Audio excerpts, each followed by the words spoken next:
All right, everyone. Welcome to Sports and Nothing Else Podcast, episode 18, AFC preview. We have guests, multiple guests this week. We're so excited about. We're probably going to run out of time, and they're going to cram it all together. And then my video editing skills, I don't know if it's going to happen. But Kyle, besides being in a room that's 150 degrees, how are you tonight? Oh, I'm doing pretty good. Just got done working out. I was late to our own podcast. So our guest, we had a guest before the podcast started, which is incredible. It's really going to test your skills, beat me. So sorry about that, Christopher. Yeah. You're going to find out today that I don't really follow the NFL all that much, even during the season, and definitely not in the off season. So I have crammed the AFC into the last hour and a half, and we're going to see where that takes me. And I'm going to rely very, very heavily on the guests today. I did bring a little violence to the podcast, though. We got some Rage Against the Machine. Oh, that's one of my favorite with shirts. Guns. I can't believe that mom and dad ever let you wear that shirt to school. Like, it boggles my mind. But I'm sure they'll be proud of it tonight. Yeah. So we have tentatively 7 or 8 guests coming on tonight to talk about their favorite teams. And then we have one of Kyle's dear friends, Brandon, who will come on and yes, 2 of Kyle's friends, Tony and Brandon, who will come on and help us finish up the rest of the teams. And Brandon knows a lot more about football than either of us, and it can be proven by the fact that he crushes us in fantasy football every year. Every year for about 10 straight. Yeah, it's been a real frustrating situation. But listen, we're excited to be here tonight, and we really, the point of this podcast, as we've mentioned before, is to hang out with our friends. And so tonight we actually get to hang out with our friends on the podcast, and we'll do it again next week with the NFC. And so we're really, really glad to get to do this. And hopefully you'll bear with us if we have technical difficulties, which is an inevitability. I did want to mention one thing. We ventured into some, at least for us, controversial territory last week. And I had a friend reach out about a comment I had made. And so I went back and listened to it. And I did have a moment where I cringed because I said something that could definitely be construed as not what I wanted to say, but I can see how it could be taken the wrong way. And so we had been talking about the mandate of caring for others and caring about other people's health. And I mentioned that people that don't, I said, get out of here, I believe is what I said. And I kind of just meant that as a frustration of people's general thoughts on other people. But what I certainly don't want that to have been seen as is me thinking people who disagree with me or have a different opinion than me, I feel that they are less than, or that they should literally get out of here or out of society. I actually welcome and value people's opinions who are different than mine, because I think it makes us all better to talk together. And it was kind of the point of that segment of the podcast. And we did have a good discussion then, because that's what friends do. So I just want to apologize for that and make sure I make myself clear. The whole point of what I said is that I value everybody equally and immensely. And so that's why I got a little worked up. And I just want to make sure that my comments actually made sense, which if you spoke to the person next to me on the podcast, or the person about 30 feet that way, they would both tell you that most of my comments don't make sense. So I at least wanted to try to clarify it a little bit before we get rolling. So anyhow, that's it. And so our first guest is going to be Sean Baker, a dear friend of mine. We figured this week that we've been friends for 25 years. And we are very close, even though in distance we are very far at this point, as he is still in Middlebury teaching at the local middle school there, and I am in Florida sweating my toes off. So we're going to pause the recording so that I don't have to do anything more, and then we're just going to wait for Sean. And we're going to start with my favorite NFL team, the Indianapolis Colts. All right, we're letting Sean in. We'll see how much I can actually edit out of here. Probably very little. Sean! What's up? Hello. I see we all have about the same color on our walls, so that's exciting. Yes. Or the shoe. I tried not to be partial today, but I did almost wear a Colts shirt as well, I'll be honest. Nice. All right, so let's give a little background on my friend Sean. Sean and I have been playing, well, we don't anymore, but we played baseball together forever. And have been friends for about 25 years, which is almost as long as Kyle's been alive. So we now keep in touch from a distance, but thank goodness we started this podcast with the Colts, so I could have some solidarity before I have to listen to Patriots fans and garbage like that. So, Sean, how are you? I'm fine. How are you guys doing? I think we're doing pretty well. Kyle, I guess you have to answer for yourself on that one. Oh yeah, doing great. Good. And Good. how are the kids, Sean? Sean, you have 3, right? 3. Yep. 3. Aaliyah just started second grade Oh at my. Upper Christian. So there's that. And then we're keeping Colson for another year at home. Heather's doing some homeschool with him. And then Bennett, our 3-year-old, is being a 3-year-old. So Oh, I understand very, very much, actually. So, yes, we did homeschool last year for a year, and that was Yeah. a good but long year. Let's call it that. Yes. All right. So, Sean, opening thoughts on the season you think the Colts are going to have. I mean, I didn't have the initial reaction a lot of people had. I kind of listened to Pat McAfee's podcast a little bit, and he talked about the Carson Wentz pickup that they had. And I mean, I thought Carson Wentz was solid in Philadelphia. It just stinks that he could never stay healthy. And so that was the fear that everybody had, is like, will he stay healthy? And then all of a sudden it's like, oh Nope. no, he's out for, whatever many weeks. So that was the fear that everybody had going in, is can he stay healthy? And now he's hurt. So, but I didn't get to see much of the scrimmage the other day, but the little bit I saw Ellinger in there in that From fourth Texas. quarter. And honestly, I was pretty impressed with Ellinger as a backup. Like, I was okay with it. Like, I saw him run he made some good passes, and then he ran the ball in on the 2-point conversion to tie it up. And I was just like, okay, dude can use his legs. This is good. Eason, not Wesson. Eason, I just remember him from the University of Washington, and I loved watching him at the University of Washington. So I feel like we've got viable backups that could probably not kill us if we would need them for an a little bit. extended time period. Now, looking at the Colts' depth chart, because I did some background research before I got you. here. Looking at their depth chart, like, Ellinger's sitting 3rd on the depth chart, but after watching him in that fourth quarter in that preseason game, I don't know. I might put him as number 2, but It may end up that way. It may end up that way. I could see that. I mean, I think they've been really impressed by him. I was telling, you're technically the first person on the podcast that people will see, but we filmed one before for someone that had to lead a Bible study, and he's a Broncos fan. And to me, he's in the same boat we're in. Great roster, a lot of Pro Bowl players. Not sure you're going to have a quarterback that can get you to the playoffs. Right. And so that's my fear. Is the thing that's so sad, and I know you know this, is the team was built so well, and they just need that missing piece. But they unlike the Broncos, the pieces that was there, and then the piece retired. And I don't know if they've been able to figure out enough to get over that hump. I mean, I'd like, you're not going to beat the Chiefs. You're not going to beat, there's just the Bills. It's a problem. So anyhow, we're gonna do this with everybody. I just want to read a couple of key acquisitions and people that have left, so people who don't follow this super well, like me and Kyle. No, I know for the Colts, but so key acquisitions, we talked about Wentz, Eric Fisher, who was a starting tackle from the Chiefs, and then they drafted Kwity Paye in the first round, who I actually really like. That was a good pickup. Some key losses, Phillip Rivers, who actually has more kids than me and you and Kyle combined. It's true. Anthony Costanzo, who retired, and that's a tough one. Yeah. And then Trey Burton and Jacoby Brissett, both gone as well.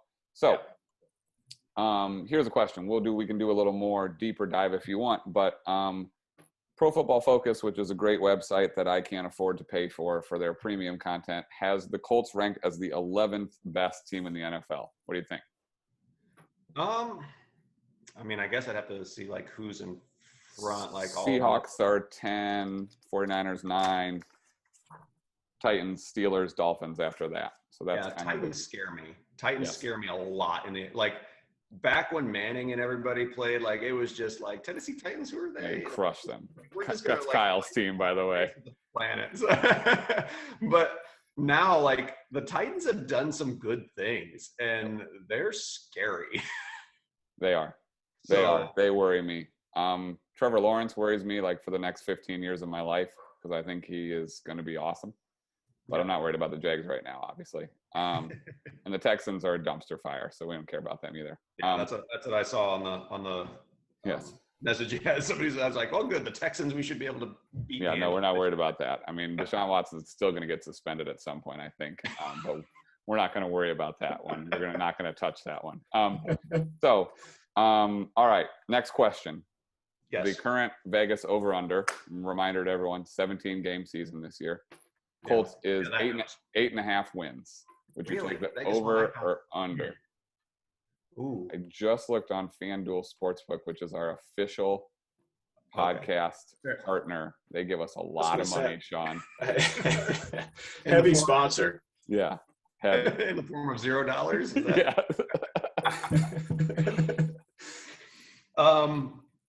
Well, nuts, because the Vegas over-under I saw was 10 games. That's what I had as well. So I looked on. I was going to say 11. Well, then that's over, Sean. So that's over. So that's also assuming Wentz can stay healthy. Right.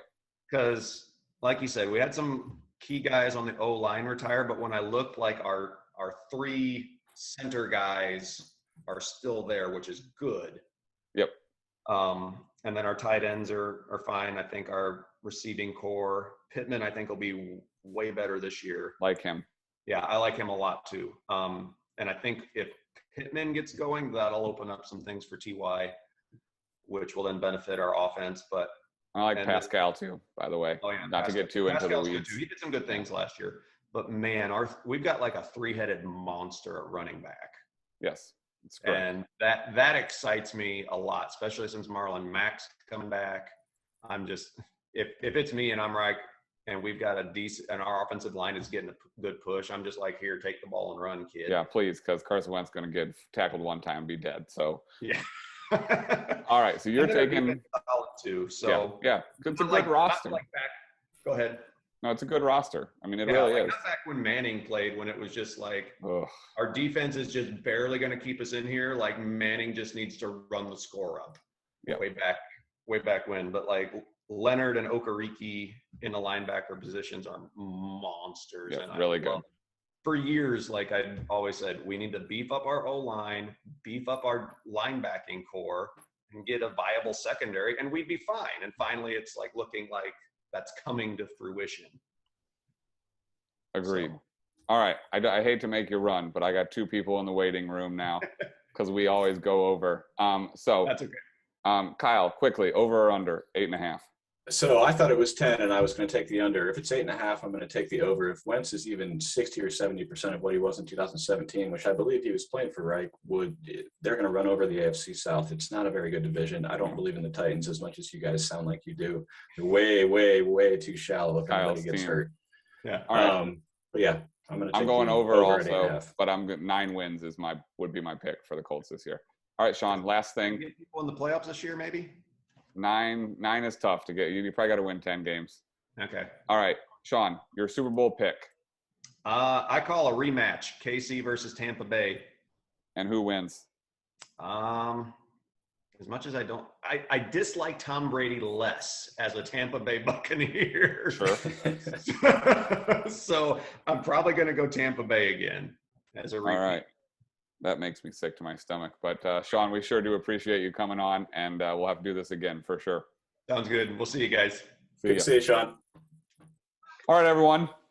On the line right now is my dear friend and work colleague, but more importantly, dear friend, Chris Holguin. We work together at the church. He does incredible work with youth and college students and whatever else they make him do. And I'm going to let my brother in now because Chris actually beat Kyle to the punch today, but we'll get Kyle in here. Nice. So Chris, your favorite team, tell us, is the Denver Broncos, 100%. Denver Broncos. Big time Broncos fan right now. Big time Broncos fan. Questions at quarterback. Listen, so tell everybody who your quarterback is. Kyle, welcome to your own podcast, by the way. Welcome. Yeah, right now it's a little bit up in the air. the most recent preseason game, Denver put a whipping on the Minnesota Vikings. So I feel bad for any Vikings fans that might come on a little bit later or might be listening to the podcast. Also, it's preseason, so you can't take it too seriously. I think my roommate's a huge Ravens fan, and I think they've won 18 straight preseason games. So that really doesn't mean too much at the end of the day. But after the last preseason game, both Drew Lock and Teddy Bridgewater did pretty well, so we don't really have any idea what's going to happen. But in my opinion, it's Drew Lock's job to lose. Now, a lot of people out there would say he's already lost it, but you never know, So I think right now it's Drew Lock, pop, lock, and drop it. Drop it into the spot that you need to have it. That's where I'm going. All right. So, Chris, I was going to ask you the question you already answered, who you would prefer to have at quarterback. So it sounds like Drew Lock over Bridgewater. I don't know if I would say that's who I would actually prefer. I just think that's who's winning the job right now. I think, I don't know, I feel like Teddy Bridgewater brings a experience, a consistency, a veteran presence at quarterback. The Broncos, I was talking to a student earlier. Those are all code words for mediocre, by the way. Go ahead. You said it, I didn't, right? If this somehow becomes viral and the Denver Broncos pick this video up, I don't want them, hearing anything wrong like that. But in my opinion, I was talking to a student earlier. I think the Broncos roster is as talented as it's been in a very long time in a lot of different positions. So if you have a very talented roster, if you can just get a consistency, even if it's not super high or super flashy at quarterback, I think you can win some games, and I think you can even compete with someone like Patrick Mahomes with a defense that's stout and an offense that is steady. So I lean more towards Teddy Bridgewater, but if for some reason Drew Lock makes that leap that every Denver Bronco fan is praying like Josh Allen did, then who knows, we're Super Bowl bound then at this point. There you go. Well, I'll be praying for you because your division is good. It is a solid division. Yep. For those who may not be following football too close right now, as far as key acquisitions, we'll try to start with this with most teams. Teddy Bridgewater, Kyle Fuller, Patrick Surtain, your first-round pick, which there was some controversy about whether that should have been Justin Fields or Mac Jones, but I know you were upset when the pick was made because we talked about it. I've had a change of heart, though. Let the record show. So. Okay. Good. Ronald Darby, key losses, AJ Bouye, Philip Lindsay, Jarrell Casey. So, Chris, right now, Pro Football Focus has the Broncos as the number 22nd rated team in the NFL. What are your thoughts on that? 22nd rated? Yeah. I don't blame them. You gotta show out. You gotta win games. You gotta put up some big points in order to move ahead of that. It's hard because, when you look at the AFC West, you see the Kansas City Chiefs and Patrick Mahomes. You see the Los Angeles Chargers, which I'm still getting used to saying, and not saying the San Diego Chargers, with Justin Herbert and their talent. And then even just a divisional rival with the Las Vegas Raiders. That is it's a little bit different than the NFC least, right? There's a lot of competition in there. So when you're at the bottom of a division, and you have uncertainty at quarterback, and I can understand being in the 20s. Now, my fandom hood says that we could easily take a leap into the top 10, but that's what it's been saying every year for a pretty long time. So, all right. I actually thought 22 felt low to me, but not by a lot. They have you grouped right there with the Raiders at 21 and the Chargers at 23. So they have your three teams in that division right near the bottom tier, and then, of course, their number one ranked team is the Chiefs. Do you really think that the Raiders are a better team than the Broncos? No, I actually think the Chargers are way better than both of them. So I have some disagreements with this. Now, these are the two questions we have to ask everybody, and then I got to bring on Scott Nickerson, who loves the Patriots, and tell him that I hate the Patriots. But of course, thank you. Over/under. Vegas over/under is 8.5 wins. Everybody remember 17 games this season. Would you take the over or the under for the Broncos this year?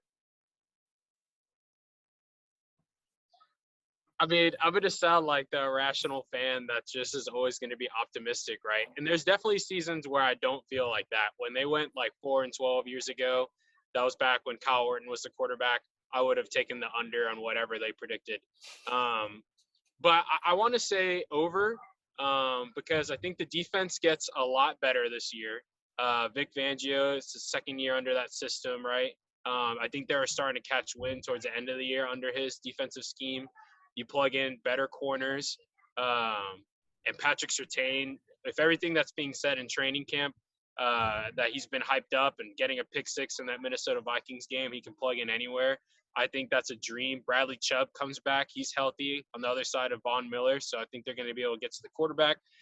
Defense wins games. Defense wins championships. So our defense gets a lot better, and that makes me believe that the over is definitely there. And they're just talented. You know, Jared Jeudy, if he can stop dropping the ball and he gets a wide receiver, year 2 breakout, Cortland Sutton's coming back. Like him. Cortland Sutton, in my opinion, with a quarterback, is a top 5 receiver in the NFL. Well, you still don't have one of those, so good luck there. Well, that I should have seen that comment coming. But Noah Fant, also great talent. Javonte Williams looks really good.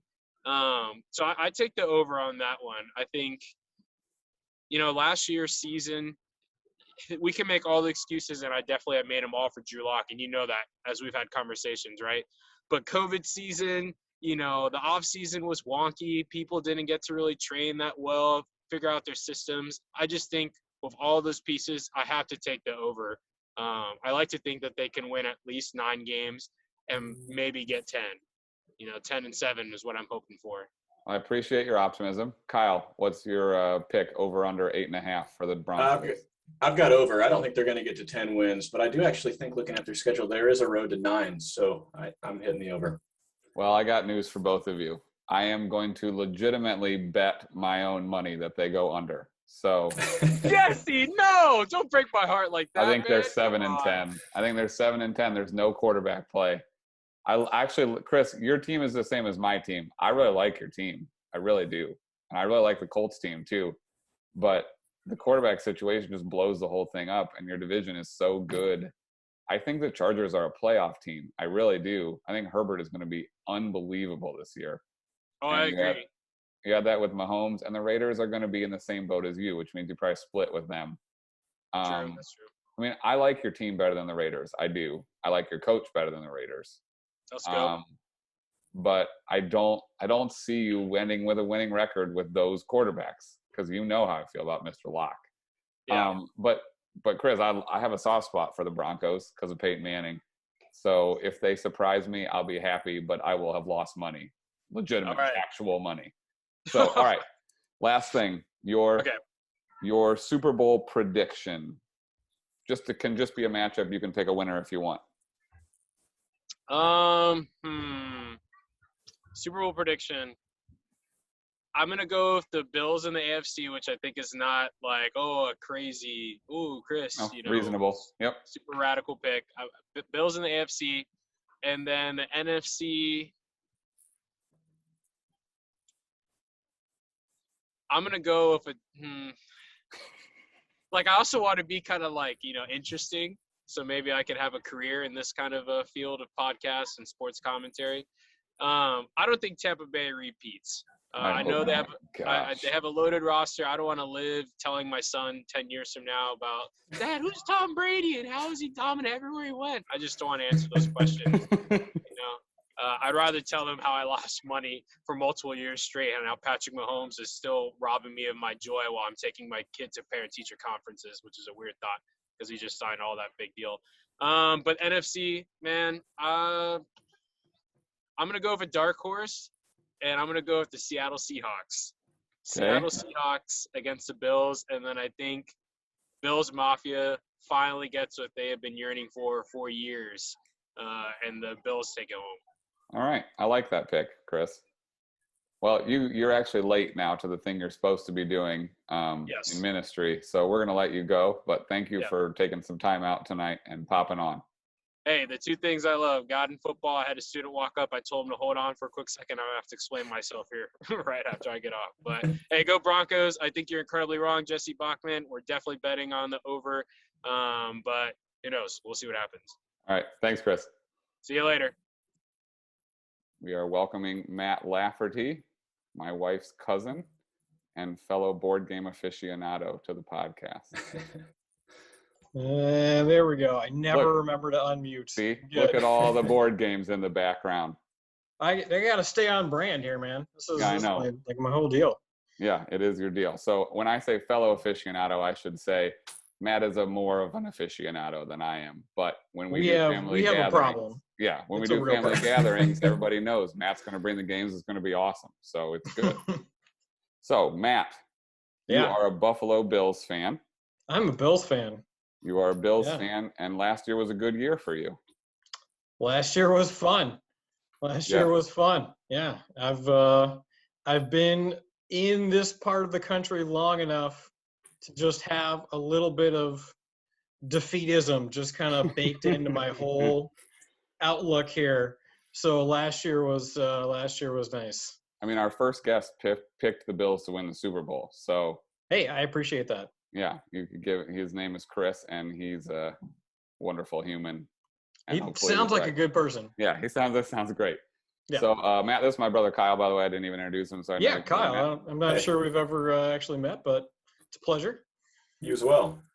So Matt, if I were to tell you that the Bills were being given, sorry, I'm not very organized right here. Just a second. The Bills were given the third ranked by Pro Football Focus in the NFL, third ranked team. How do you feel about that?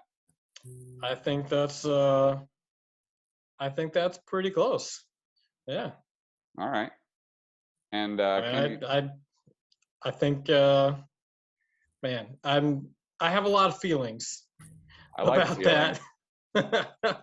But I think on their best days, I think that's right. I think they can be right there if things go well.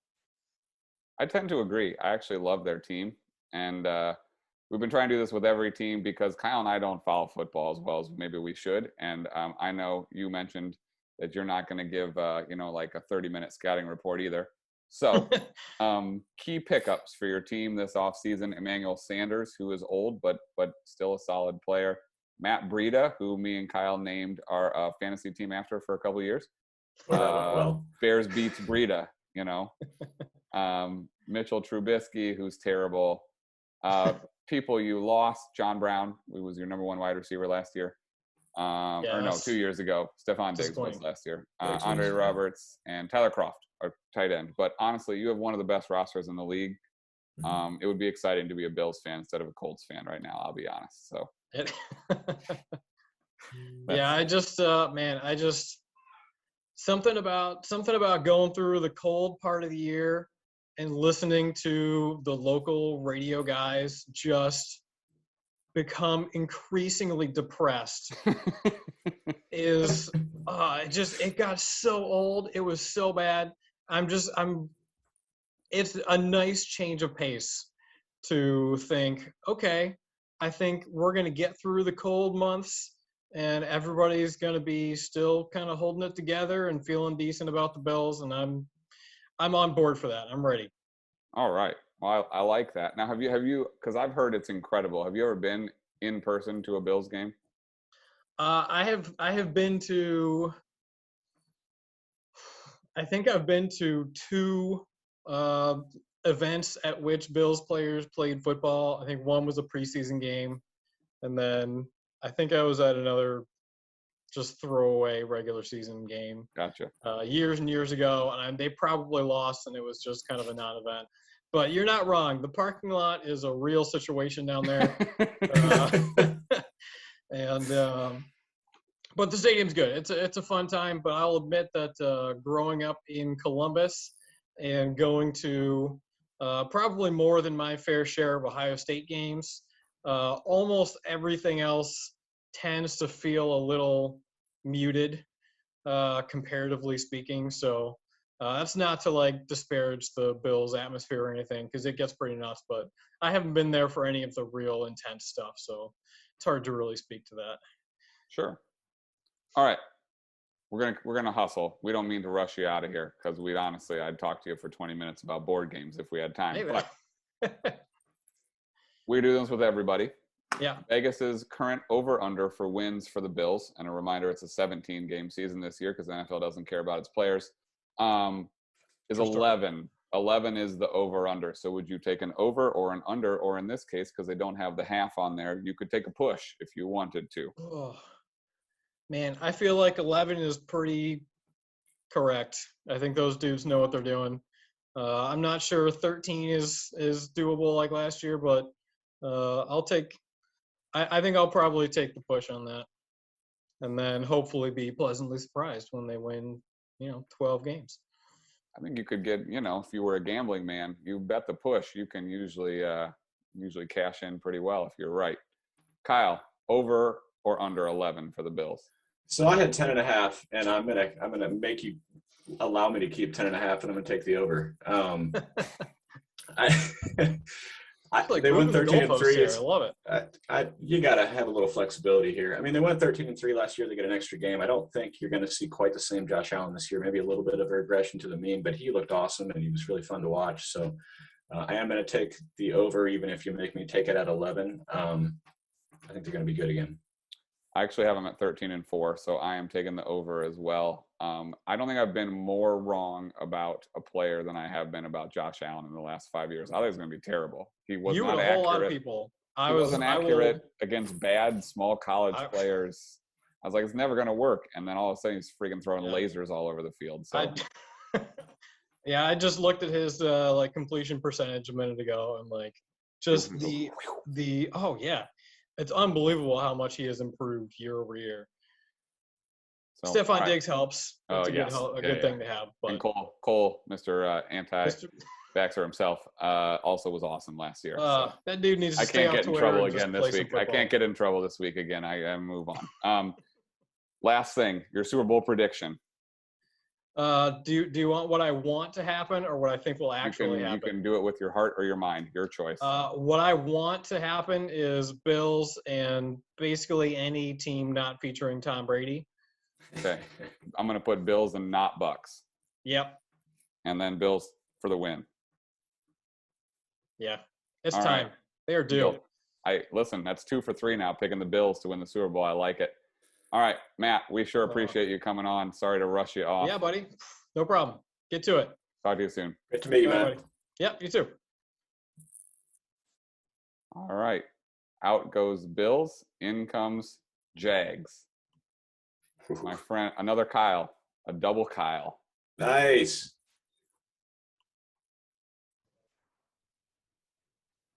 Hey. Yo. What's going on? What's going on? Kyle, meet Kyle. Hey, heck of a name. That Kyle. Yeah, we sat at Beef O'Brady's? Beef O'Brady's for hours and hours. I bet the Jags lost that day too. So I think they did. It's a pretty good bet. About once a month, Micah asks, when are we going back to football Brady's?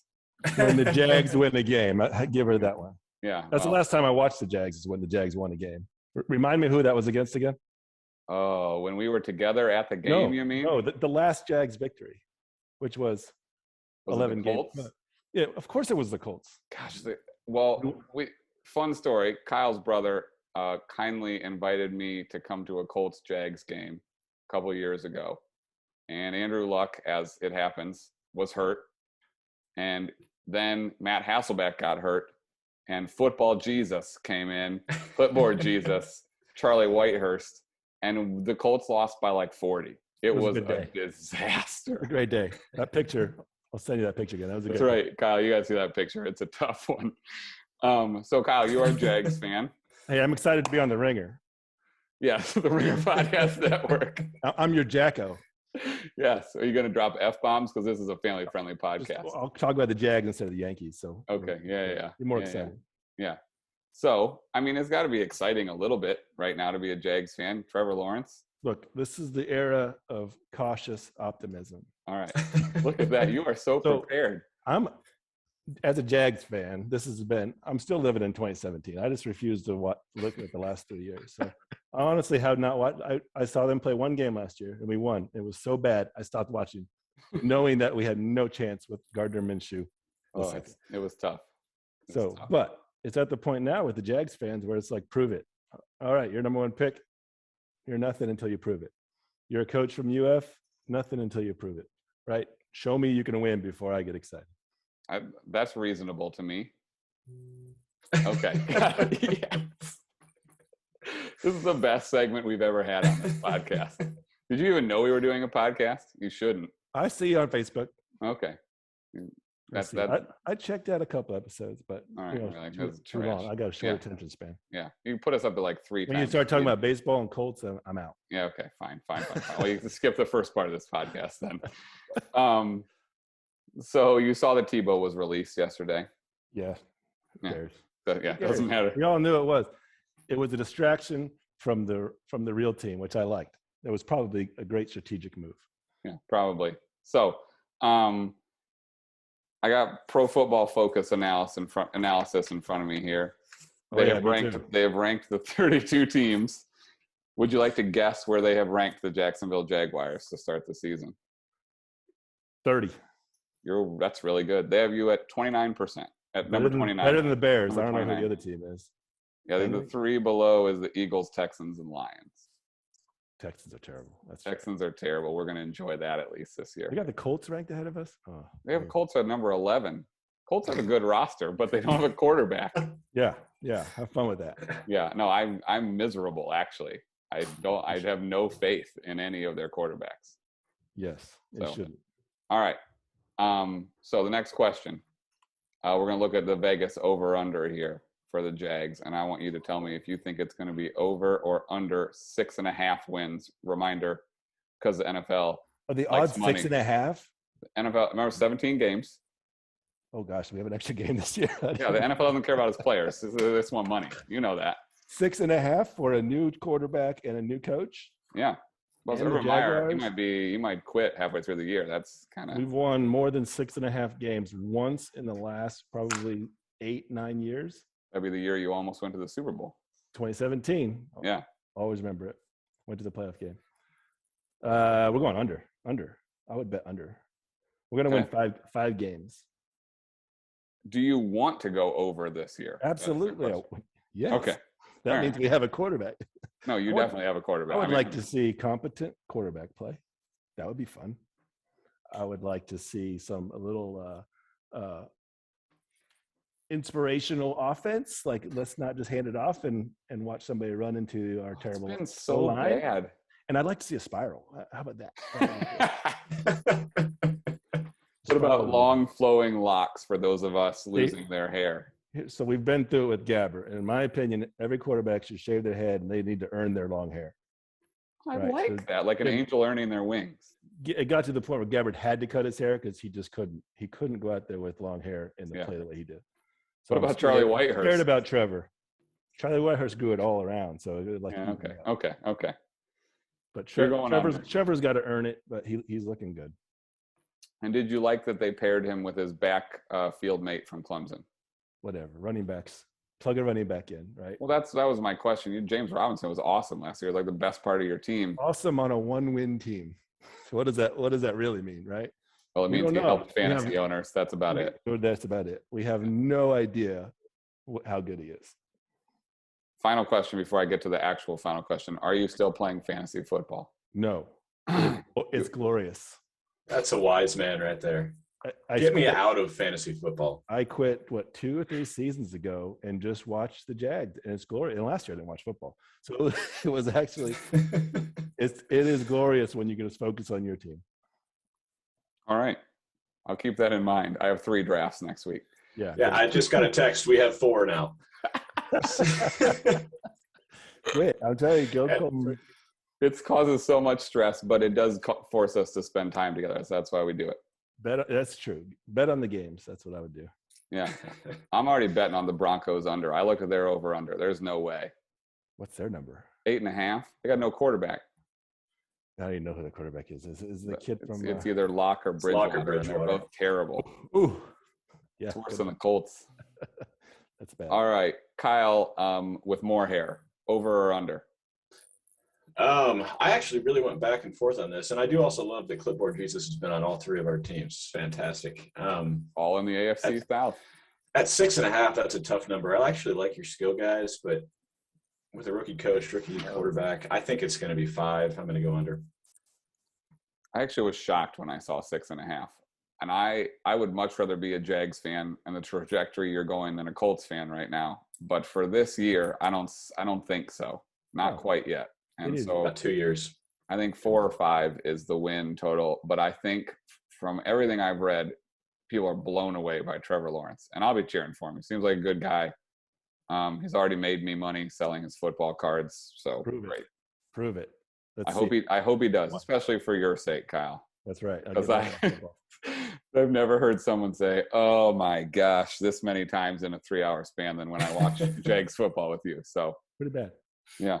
All right. So we're all under, and I hope we're pleasantly surprised because I like Trevor Lawrence, and we'll see. You gonna be in the pool at all this year? Duval. All right. Well, we appreciate it. Yeah. We got to get a Super Bowl pick. Oh yeah, Super Bowl pick. What's your Super Bowl pick?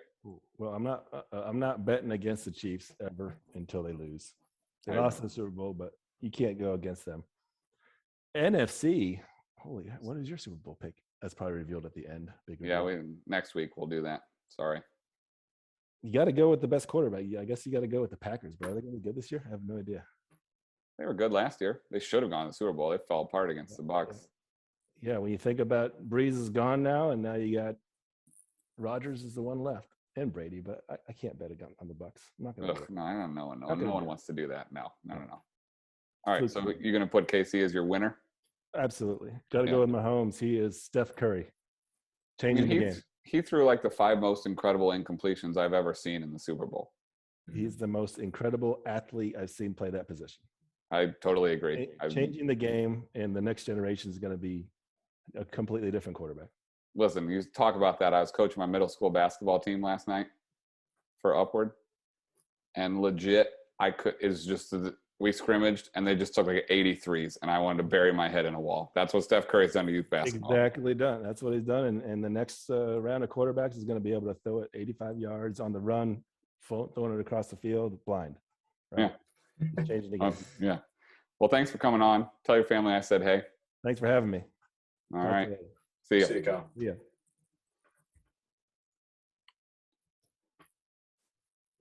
All right, after some self-imposed technical difficulties, we're back. And we're back with my friend Scott to talk about my least favorite NFL football team. A warm welcome. Yeah, Scott, how are you? I'm good. How are you doing, Jesse? I'm good. I saw your wife and kids tonight, which was great because I hadn't seen them in a while. And it's nice to see you, even if it's on less than ideal circumstances, talking about the Patriots. I do have my cup of victory here and a hat. I'm well prepared for this. Good. Well, we are really excited that you're here. Scott, this is Kyle, my brother, if you've never met him. Nice to meet you, Scott. Nice to meet you. And so your general thoughts about the Patriots this year? Well, I'm trying to be optimistic. Last year was a disappointment in a lot of ways, I suppose. But in any case, this year they spent a lot of money, which is unpatriot-like. But they went out and got some receivers and the 2 best tight ends in the free agency class there, and then obviously drafted Mac Jones. So we'll see what direction that takes. But I'm cautiously optimistic. I think that's reasonable. So if you could be the coach for a day, would you start Mac Jones right off the bat, or would you start with Cam this year? I probably start with Cam, even though I've been watching preseason and kind of keeping tabs on what's going on in practices and things of that sort. And it seems like Mac is kind of outplaying Cam, although they have totally different styles. Mac is, the accurate passer, hitting his receivers in stride, whereas, Cam is obviously much better athletically and able to extend plays and things of that sort. But so I probably go with Cam initially, and then, a few games into the season, I probably hand it over to Mac. I think that's probably what will happen. I worry that Cam's arm is just cooked. I mean, he's just spiking passes left and right last year. Yes. Yeah. As you well know. And the cold weather doesn't help with that. So maybe you get him out of there before it gets cold. Yeah. I'm like, why are we spiking and stopping the clock here? Oh, wait, that was actually just a pass. So, and then, it has to be especially jarring to you since you've spent the last 20 years winning 13 games a year and watching immaculate quarterback play. So, yep. All right. It's hard. Yeah, I feel so terrible for you. We both, we feel really bad.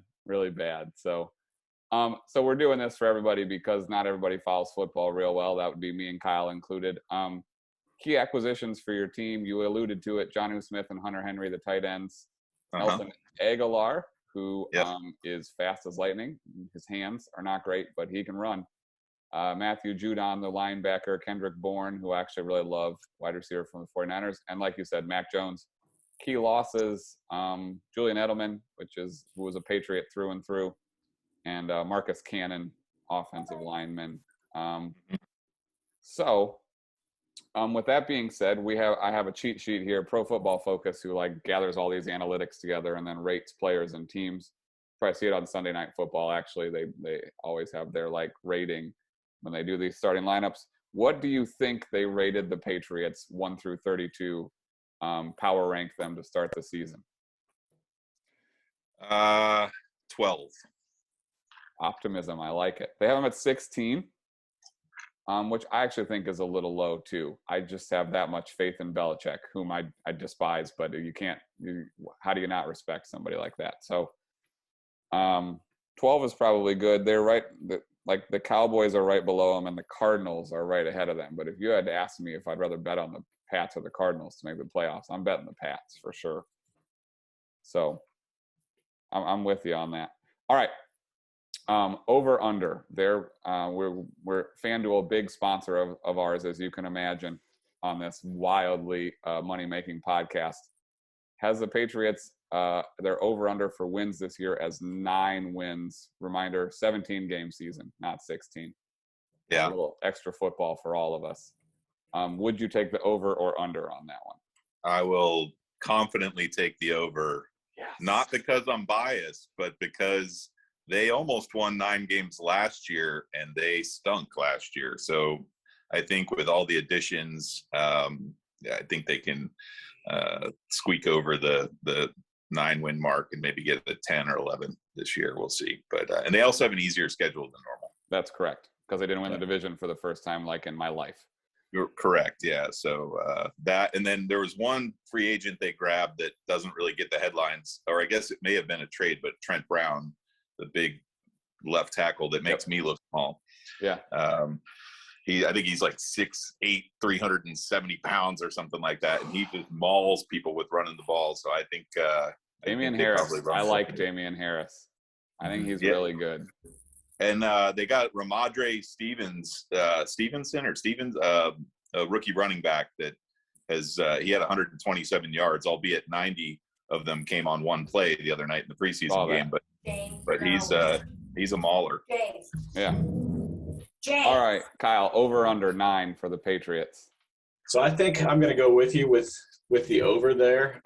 They led the league in opt-outs last year. You get Hightower and Chung back as well as their spending spree, which, I mean, you said it, they never do this. I love both the tight ends you got. I'm going to miss Jonnu Smith. I'm really disappointed that he left. Kyle's and a I think a lot of fan. Titans fan. A lot of the reason that Cam looked horrible outside of spiking every other pass last year was that he had nobody to throw to. I mean, the weapons are much, much better. I mean, Aguilar is probably going to drop about half the balls he's wide open for, but still is a huge upgrade over people that can't get any separation. I mean, you drafted N'Keal Harry and have missed on about 10 straight wide receivers in the draft. Also, this would be the second time in 18 years that they have less than 10 wins. So I'm going to go the over. It breaks my heart, but 9 seems too low. There's just too much potential for improvement on the team. So I'm going to say they go 10-7 and sneak in on a wild card, and I hope that it means that they get smoked by somebody. But it's not because I don't love you, Scott. You know I do.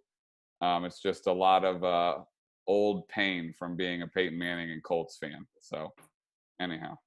Understood. All right, last thing we got to get from you. We have a Steelers fan waiting, so if you want to take a parting shot on that as well, you can. But what's your Super Bowl prediction for this year?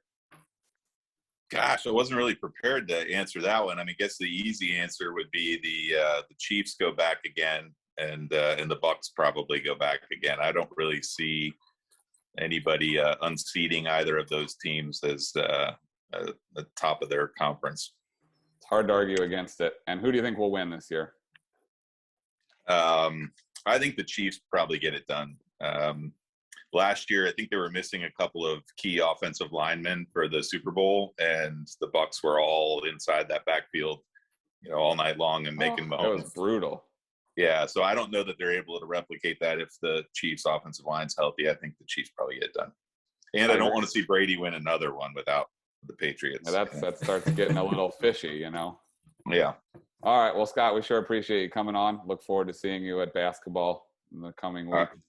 Yeah, likewise. Thanks, guys, for having me on. Appreciate it. Thanks, Scott. All right. Bye. Bye. All right. From the Patriots to a team that's been dominated by the Patriots for like the last 10 years. Pittsburgh Steelers and my friend Rich, who I work with. Rich, what's going on? How are you, my friend? Brother? Be safe out there, all right? Yes. I will. Steelers hat ready to go. I have to tell you, you're coming on right after a Patriots fan, so Great. So, Rich, I want you to focus on the road, but this is my brother Kyle, and so we're glad you're here. That's me, Rich. Hey, Kyle. Rich, you see Ben Roethlisberger's on a diet. Looks a little slimmed down. Yeah. I don't think that's the best idea for him. He kind of plays better. I think maybe he needs to stay bulked up so he doesn't turn to dust when he gets hit. Yeah, he's getting a little old, Yeah. So, Rich, we're gonna start with a question I haven't asked anybody yet. Playoffs, yes or no for the Steelers this year? And that's tough. That's tough. I can't. Man, I can't. My heart says I hope so. But yeah, man, if that O-line doesn't come together real quick, then there's just no way. I mean, yeah, okay, we started a new running game. That's great.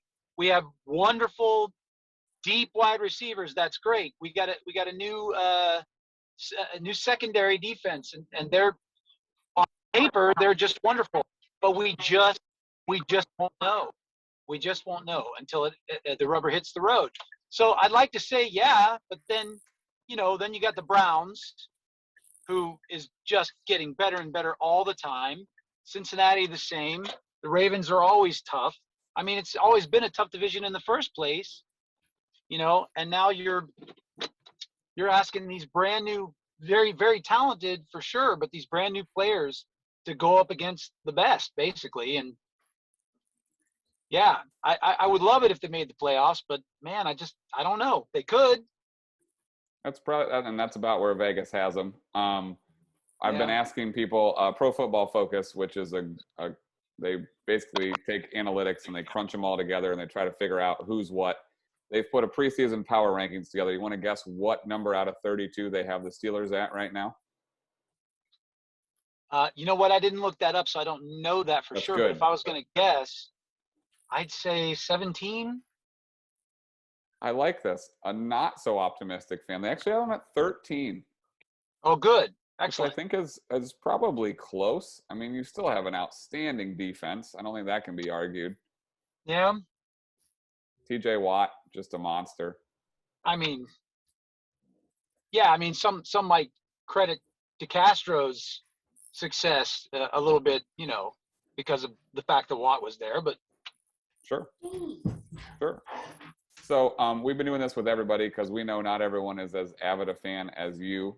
For instance, Kyle and I are not avid Pittsburgh Steelers fans. So some key additions. We're going to highlight Najee Harris, the running back from Alabama, who I think we all loved at the end of last season in college. He was unbelievable, but you never know how it translates. But you did lose a lot of guys. James Conner, which no big deal because you have Harris. Bud Dupree, which might be a big deal. that's a big deal. And then Pouncey and Villanueva on your offensive line, plus a couple of corners. So you're right. It really just all depends on how the new guys plug in, because you did lose talented guys for sure. 4 new guys on the O-line. 4 new guys. That's a little scary. That's scary, man. Especially even for a brand new running back, it's like, I mean, is he going to get to shine? Given the fact that this O-line is so new. Yeah. I don't know. I wish you the best. But, Yeah, we'll see.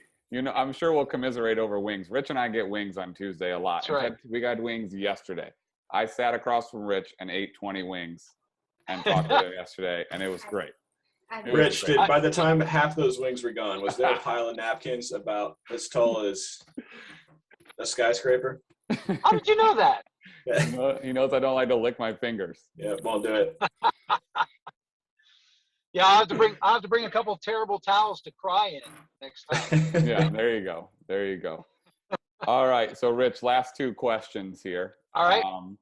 First of all, we've been doing this with everybody. The over-under for wins that Vegas has set for the Steelers is 8.5. Remember, 17-game season this year. Right. Would you take the over or the under on 8.5? And you can't take the push because there's a half there, you know. Oh, again, that's so hard. Like here's what I know for a fact. There's a lot that I don't know. There's a lot that even they don't know right now. Yeah. Okay. Here's what I know. You should never count them out until they're out. That being said, I guess over. I guess I take the over. Good for you.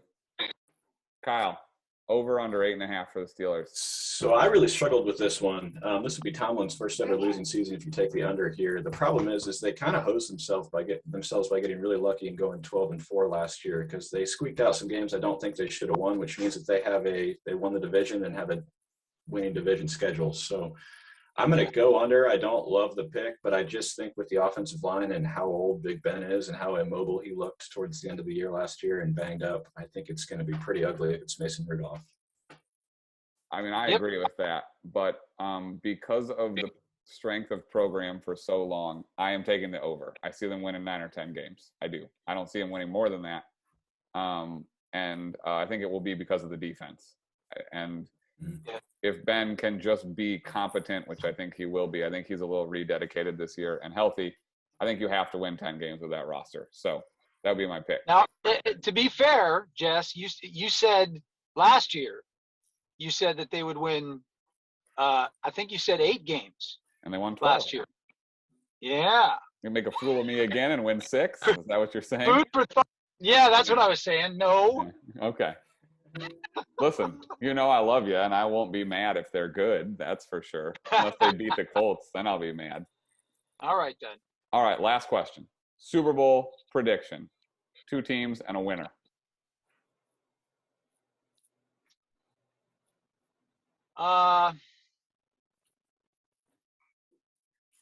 Let's say I'm going to go with the Saints and the Browns. Look at you, a unique matchup. And I'm going to say Saints. So you got Jameis Winston winning the Super Bowl this year. That's what I'm saying. Why is there a dog in a mask on this podcast? Well, I love it. It pains me to say that. I know it does. I know. That's why I kind of love it, because it's interesting to me. So, well, Rich, it's good to talk to you. Thanks for coming on and driving safely while you're on our podcast. Yes, sir. And tell your wonderful family I said hey, and tell Ryan to go to bed if he hasn't already. Oh, we will for sure. All right, Rich, great to meet you. Nice meeting you too, man. Thanks for Appreciate having me on. Appreciate you putting your life on the line for the podcast, and it is now your responsibility, since you live close to him, to make fun of how he eats wings. You got it. Done. All right, Rich, we'll see you probably soon, I bet. See you later, guys. All right, let's do this right this time. All right, we're back. Kyle's favorite team with one of my favorite people. We're going to talk about the Titans. We're going to welcome Q on to the chat.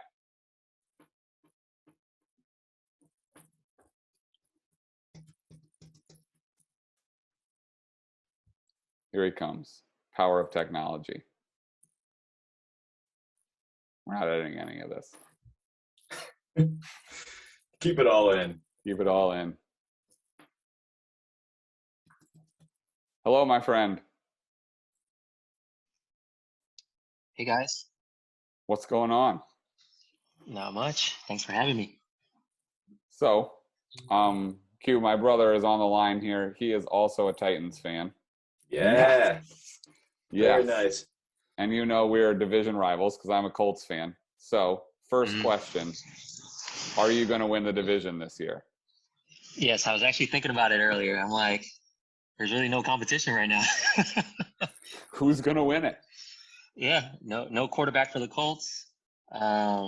Jags got a really young team, obviously Trevor Lawrence, right? And then the Texans, I don't know what's going on with them either. So it's not good. None of it is good. So yeah, I'm with you, honestly, and it hurts my heart, but I don't know. Carson Wentz isn't going to stay healthy. So what are we going to do? I'm going to beat you with Jacob Eason? I doubt it. You guys got to pick up Ryan Fitzpatrick. Oh, please no. He's on the Washington football team, I think. Yeah, something's going to happen. Or Rosen, Josh Rosen. Oh gosh, that's even worse. I think this is mean. I didn't ask you to come on and be mean.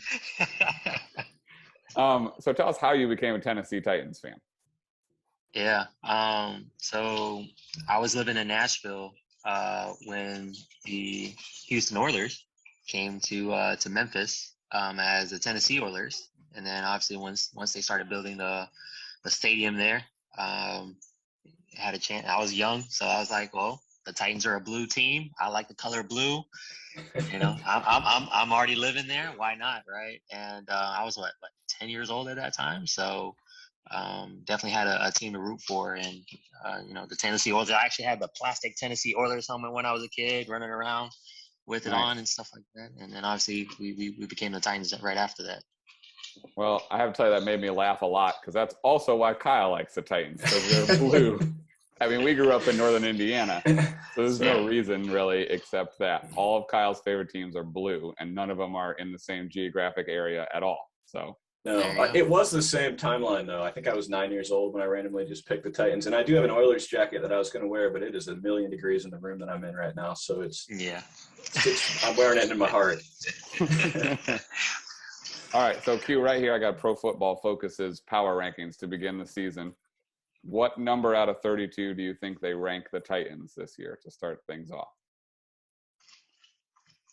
I mean, we're always disrespected, so we're always overlooked. So I'm gonna say 13. That's the closest anyone has gotten. They have you at 12, which is not bad. Ahead of the Steelers, which we're going to get to the over-under in a little bit. I do think you're getting disrespected by Vegas, and we'll talk about that because I'm actually going to bet my own money for real on the Titans over. I am. So real quickly, well, you know what? Let's do over-unders first. The over-under is 9 wins. Do you think you go over or under 9 wins or push? That's obviously an option too. 17 games, remember? 17. Yeah. No, I think we're going to go 12-5. Yes. Yeah, I think we're gonna go 12-5. What do you think, Kyle? So I think over. I actually had 9.5 for the total that I had, and I still wanted the over. I mean, they went 11-5 last year. I feel like it's a better offense. The defense can't be worse than it was last year. Oh man. Exactly. Yeah, I think it's an over. That number surprised me with how low it was. Yeah, I don't get it because you're going to beat the Texans twice, the Jags twice. You might beat the Colts twice. You're already at 6. Like, I don't know. I don't get that at all. You're clearly the best team in the division. Even if Wentz is healthy all year, you're still clearly the best team in the division. I mean, we haven't even mentioned the fact that you have Julio Jones on your team now. Josh Reynolds too, who I actually kind of loved with the Rams, and Bud Dupree if he can get healthy. You lost Corey Davis, but Julio Jones is an upgrade, and I know Kyle loves Jonnu Smith, so he's sad to see him go. But I don't know. I think you're fine. I think 11 wins is like, I would be surprised if you had less than 11 wins. And so, yes, that's one of my locks. That one and the Broncos under right now so far. I do think the one scary thing with that, though, is going through, you look at the depth chart, and they are so thin. I mean, you look, backup quarterback is Logan Woodside, backup running back. I actually like Darrington Evans, but your third wide receiver is Reynolds, who kind of like, but then it's Des Fitzpatrick. It gets really thin really fast, and those are guys that are fairly injury prone and fairly far along into their careers, especially when you talk about Julio and a fairly mobile Ryan Tannehill. It makes me a little bit nervous. Yeah, but Mike Vrabel. AJ was hurt most of the year too last year, even though he's playing through it. So Mike Vrabel's a tough guy though. He just rub some magic dirt on it and snap those legs back together. It'll be fine. It'll be fine. the Patriot way. Yeah. No kidding. So yeah, that's I don't have a lot more to say about that. I just really was surprised by 9 wins. Like the Colts are 8.5, the Jags are 6.5. Those teams are not close to as good as the Titans. It just doesn't make any sense to me. So, congrats on winning the division before it even starts. I already told Kyle that. So don't jinx us. Don't jinx us. I kind of want to, because the only team that can win it is the Colts if it's not the Titans. So, but I think the Colts are going to be miserable this year, actually. So, anyhow, all right. Last thing. Actually, second to last thing. Based on your practice at Upward on Monday, how many wins do you think you're going to have there? How many games do we have? 7. 7. I didn't get to see our 2 other players yet, so it's kind of hard to say. But all right. What did I say last season when you said that? Last season you said you were going to go 5-2, and I said if you lost any games, then you weren't doing a very good job, and you did not lose any games. So I mean, I guess I'll say 6-1. You know. All right. I love it. Yeah. Love it. All right. Super Bowl prediction before you go. Well, I got to say the Titans. I think this Saturday is going to be a preview of the Super Bowl. The Titans and the Bucks. All right, and who wins? Well, I can't say the Bucks. Thank goodness. I had too much Bucks already today. I'm gonna say Titans. I'm gonna say 27-21.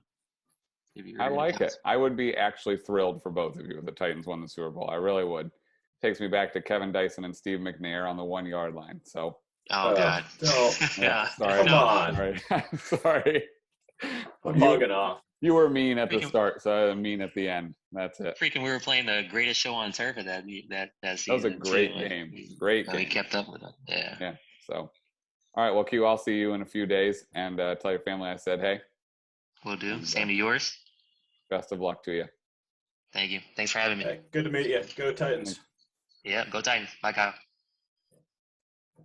All right, from the Titans to the Chiefs, we welcome Kyle. Why don't you introduce our next guest? All right, so we got Tony signing on here. Tony, I have known for a long time. Hey, how you doing, man? Hey, guys. Hey. So went to high school with this guy. Have known him for, what do you think, like 15, 18 years? It's been a long time. Yeah, has it been that long? Just in a wedding together. It makes me feel really, really old. All their friends are getting married. So, yeah, thanks for joining us, man. Thanks for having me. I was going to say, long-time listener, first-time caller. We don't have very many long-time listeners, so that means a lot. Well, I've listened to them all, so. Sorry about that. Sorry about that. No, I enjoy them so far, so. Well, good. Especially the Crow Facts, Kyle. Yeah, we're going to bring them back. They'll be back. Fantastic. Well, you have the great fortune of being a Chiefs fan. That's right. Well, lately at least. Yeah, well, we're all envious because we're both AFC people too, and you have the most talented quarterback I've ever seen in my life on your team. So it must be nice.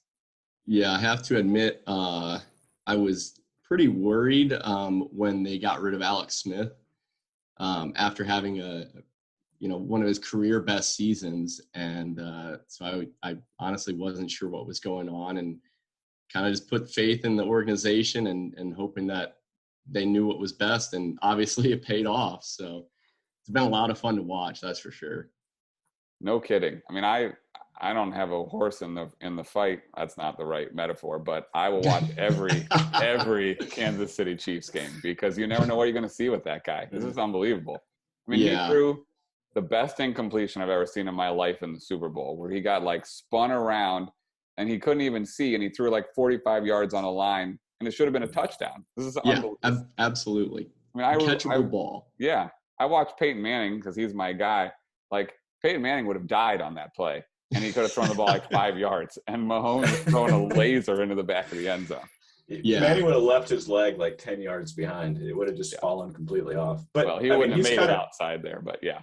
It's fair. But we talked about this earlier on the pod. It's kind of like watching Steph Curry, whereas I've never really been a Warriors fan, but I will always watch the Warriors just because of the outrageous stuff that he's going to pull out of his butt. And it's the same thing with the Chiefs. I mean, in the past, I watched the Chiefs because I laugh at Andy Reid on the sideline and laugh at the video that they show of the punt, pass, and kick every single game that he's coaching. But I will watch the Chiefs every single week, even though I don't care about them at all. No offense. Yeah. And of course, you got to love the Andy Reid memes of him looking at the Waffle House menu instead of the playbook and stuff like that. But yeah, the visor, all yeah. fogged up. Yeah, and you never know what would happen from week to week with that thing either. So yeah, Wow. I gave Kyle a little fun tidbit. I think it was just last week. I saw a random fact of Patrick Mahomes and Derrick Henry. They're the same height and only about 10 to 15 pounds difference. So I thought that was just like a kind of off the wall, statistic or whatever you want to call it, but like just to compare the two in their sizes. And, I have to wonder if that's why Patrick Mahomes can do the things that he does, but also you can't compare, the abilities between the two for running and quite honestly stiff arms either. So well, true, but it's unreal. I mean, you just think about like how we're all kind of normal sized humans, and you walk up to Patrick Mahomes and you'd be like, oh, okay, well, that all makes sense, yeah. But so Pro Football Focus does their annual power rankings for the season. It's not going to surprise you that the cover photo is Patrick Mahomes and that they're ranked first. Most of the people we've talked to who don't want to make a contrarian pick have picked them to go to the Super Bowl. We're all kind of living in Patrick Mahomes' world. I mean, he signed a contract for like $700 million last year or something. So good for him. I mean, he's got the beautiful hair. He's got Head and Shoulders commercials. What more can you want? So absolutely. The question is, do you think they will go over or under their win total for the year, which Vegas has at 12.5? And as a reminder, it's 17 games this year, which is wild. Yeah. So, man, I mean, I always have a hard time. I'm also a Kansas Jayhawk fan. So, consistently having pretty good teams in the past and just laying eggs in the tournaments and stuff like that. So I typically don't get too high on hopes for my Kansas teams, but I mean, it's back-to-back Super Bowls, and it looks really good.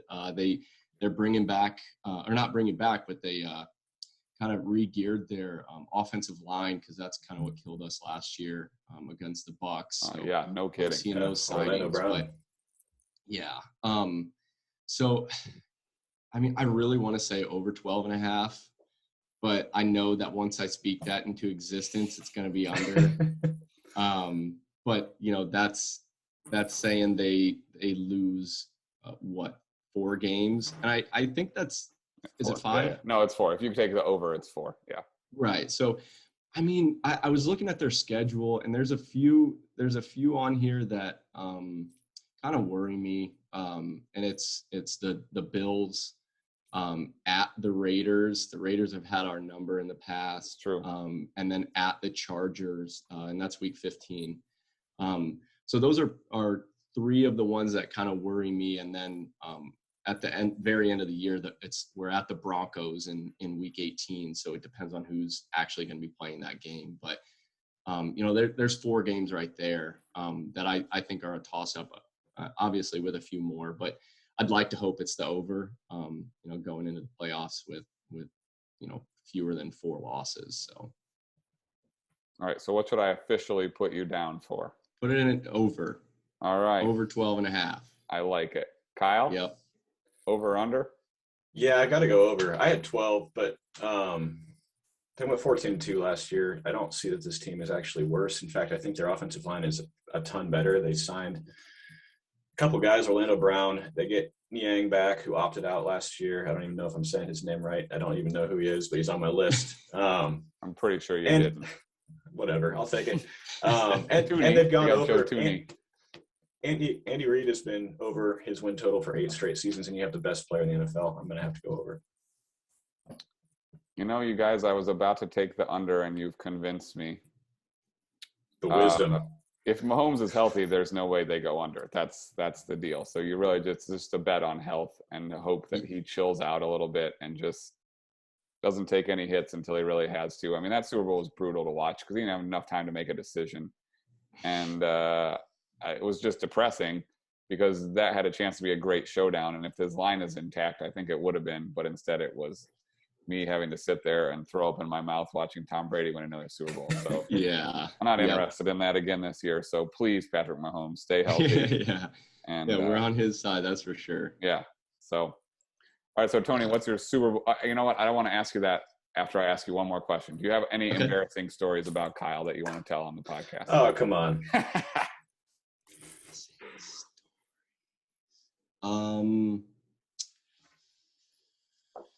Shoot. I mean, I'm sure I do. And they would probably involve bonfires in my backyard and you know, with a few of the other guys that just made some questionable decisions at the end of the night that, you know, being kids, I don't know how specific you want me to get. Whatever I would say a lot of them, or specifically in mind, would have to do with going to the bathroom outside and getting tackled or something like that. So yeah, tabletopped a couple times. Yeah. Yes. That's when boys being boys is good. Yeah, it's just good old fashioned fun. Exactly. Yeah. So listen, just like the roughhousing type of stuff. Yeah. But the person I know who has the best judgment in the entire world that's my age, Austin Hoffsummer, multiple times threw packs of fireworks, bottle rockets into bonfires while we were sitting around them. So listen, we all have our stuff, you know? Yeah. There's only so much you can do in the evenings in Middlebury. So yeah, there's not many things, not many. So, all right, last thing, your Super Bowl pick. I mean, I got to go with the Chiefs. Good. Who are they going to play? As much as I hate to say it, I think it's going to be the Bucs. I think it's going to be a rematch. Bucs are literally bringing everybody back. So that's kind of what I see. I'd love to not see Tom Brady in another Super Bowl, but you know, with the firepower that he's got around him, it's hard to argue with that. But yeah, so I would say Chiefs Bucs again. All right. I hope you're picking the Chiefs because I don't want you to pick the Bucs. Right. Yes. Chiefs Super Bowl champs. I definitely think a lot rides on what happens with Frank Clark as well. You know, he got into some, you know, serious trouble. So per usual, Chiefs player getting into trouble. So we'll see what happens there though. Well, unless you're playing the Colts, we do wish you the best of luck because anything to beat Tom Brady, honestly. Kyle, you want to close us out here? Yeah, I mean, I do think the one other concern that I saw looking at their roster is depth at wide receiver. I mean, you have two fantastic options with tight end and your wide receiver one, and I don't know why I'm spacing on both of their names right now, which is unbelievable. Kelsey and Hill. Tyreek Hill. So, I mean, your number two, you're going to be looking at guys like Pringle and speed guys that are really, really unproven. Hardman. Yeah. Hardman is pretty much like Tyreek Hill 2.0, obviously not quite as good, but I think Byron Pringle he'll need to prove himself because like you said, that number two spot is open. Mm-hmm. And if it's not him, we also have Demarcus Robinson who got a lot of touches or catches last year. So that second spot is there for those three guys, and I think they're quality guys. You know, we lost Watkins this past season, so somebody's got to fill his catches too.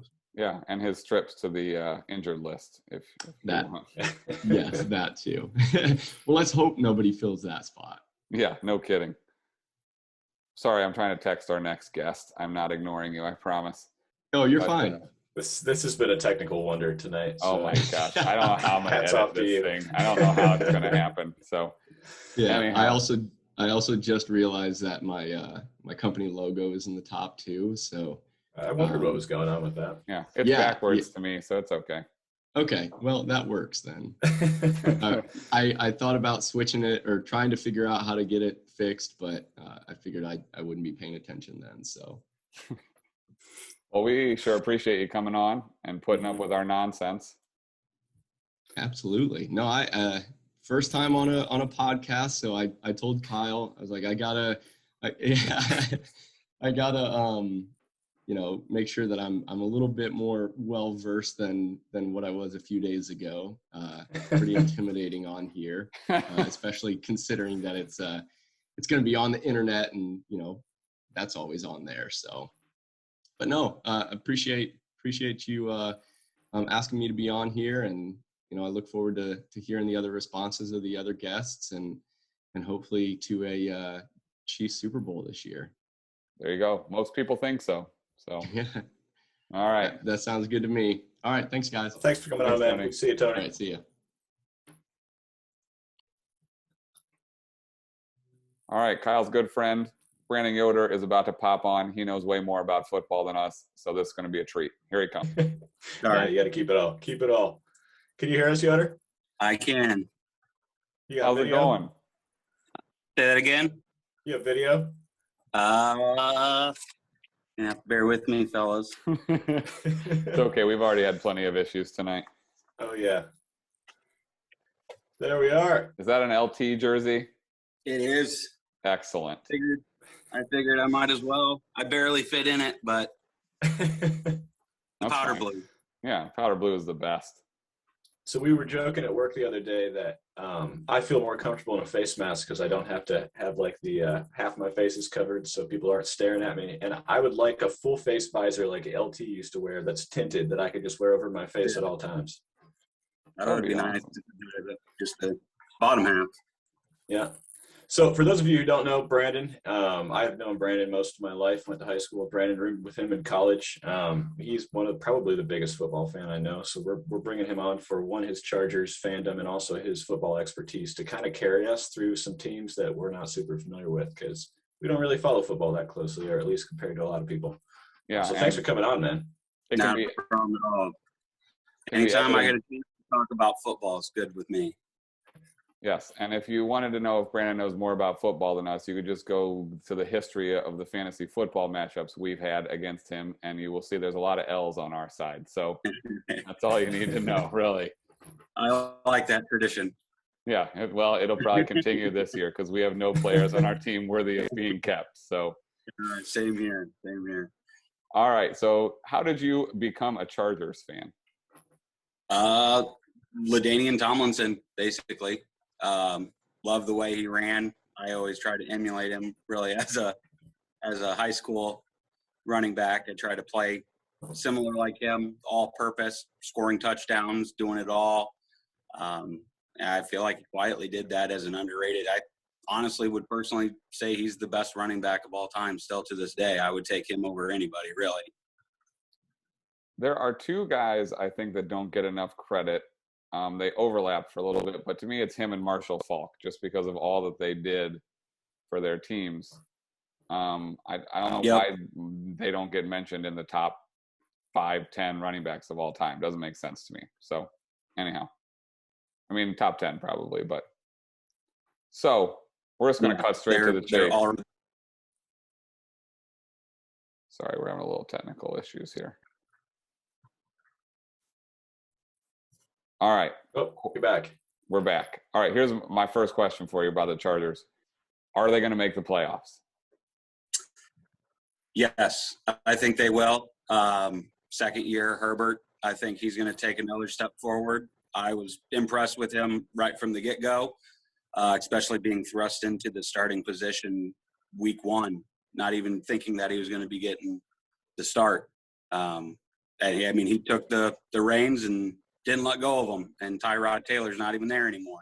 No, I mean, they stabbed him right in the heart, basically, literally. So that was going to be my question. Do you think that doctor was paid to stab Tyrod Taylor? I don't know. That's some Any Given Sunday type ordeal there, I feel like. Yeah, so that was really something. But yeah, Herbert was a revelation, just unbelievable. And so I think we're both jealous of you having a quarterback like that on your team. I know my team trying to run Carson Wentz out there. No thanks. So Yeah. No. So go Go ahead. ahead. We're just going to say your key additions, because we've been trying to do this for every team. Jared Cook, you got they have Chase Daniel listed, but who cares? You have Herbert. Drafted Josh Palmer from Tennessee as another wide receiver for Herbert, which will be interesting. And then I've heard that he's been killing it in practice. It's hard to keep up there. And then Corey Linsley, which is a big one, a center from the Packers, and your first round pick was also an offensive lineman. I thought he was the steal of the first round in the early part of they fell to the 14th, 15th pick, and I was happy with him. Shore up that backside of Herbert. You already got your franchise. You want to protect him with that left tackle, and I think they did that with that pick. For sure. And then you lost Hunter Henry and Melvin Ingram, obviously guys that have been key to your team for the last few years. But so Pro Football Focus does a thing where they power rank teams to start the season. And this was actually one of the biggest surprises of where they have the Chargers ranked. Where do you think they have them ranked out of the 32 teams? On what side of the ball? I think they're low. On what side? Just the whole thing, but as a team. I would say that they're in the top half for sure. I'd put them top 10. They have them at 23, which doesn't make any sense to me. And Vegas doesn't agree, because we're going to go over win totals in a second. But they have them ranked underneath the Broncos and the Raiders, and that doesn't make a lick of sense to me. No, I don't. I don't agree with that. But so let's go ahead and go to win totals, and then we'll let you add anything you want in on there, because I like hearing people who are passionate about their teams. Vegas has their win total over under at 9.5. 17 game season this year, which means I would put it with.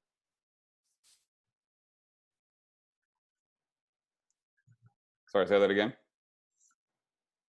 It was cutting out. Sorry.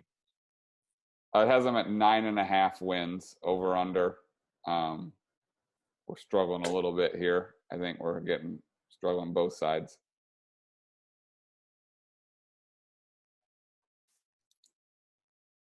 I think it's the Notre Dame stuff. It's throwing everything off.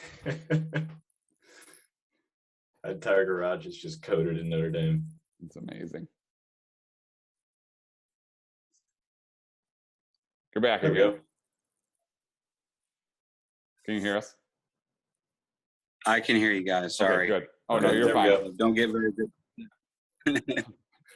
So would you take the over on 9.5 wins this year?